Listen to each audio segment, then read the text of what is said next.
অধিকৃত পশ্চিম তীরে গত রবিবার দফায় দফায় হামলা চালিয়েছে ইসরায়েলি দখলদাররা। এ সময় তারা একটি মসজিদ ও দুটি বাড়িতে আগুন ধরিয়ে দেয়। হামলায় অন্তত 4 জন ফিলিস্তিনি আহত হয়েছেন। ফিলিস্তিনিদের ওয়াকফ ও ধর্মীয় বিষয়ক মন্ত্রণালয় এক বিবৃতিতে জানিয়েছে, হেব্রনের মাসাফের ইয়াত্তার অন্তর্গত তুয়ানা শহরে একটি মসজিদে আগুন দেয় ইসরায়েলি দখলদাররা। এতে মসজিদটির ব্যাপক ক্ষতি হয়েছে।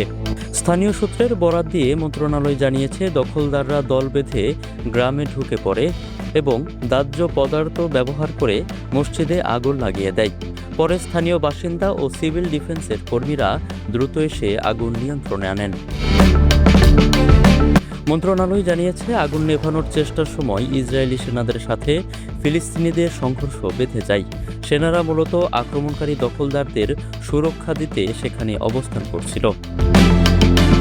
মসজিদে এই হামলাকে একটি পুরোদস্তুর সন্ত্রাসী কর্মকাণ্ড হিসেবে আখ্যায়িত করেছে ফিলিস্তিনি মন্ত্রণালয়।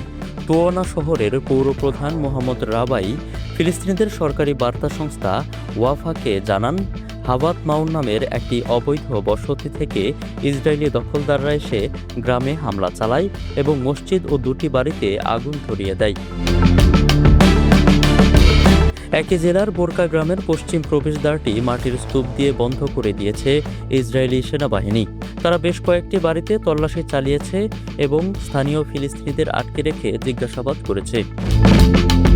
জেনিনের কাবাতিয়া শহরে বাড়িঘরে অভিযান চালিয়ে 2 তরুণকে গ্রেফতার করেছে ইসরায়েলি সেনাবাহিনী।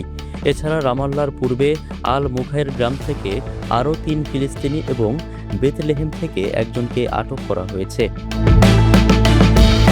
এদিকে স্থানীয় বাসিন্দা ও প্রত্যক্ষদর্শীরা জানিয়েছেন, রামাল্লা রামন গ্রামের পূর্ব পাশে ফিলিস্তিনিদের মালিকানাধীন জমিতে ফসল নষ্ট করার উদ্দেশ্যে দখলদাররা ভেড়ার পাল ছেড়ে দিয়েছে।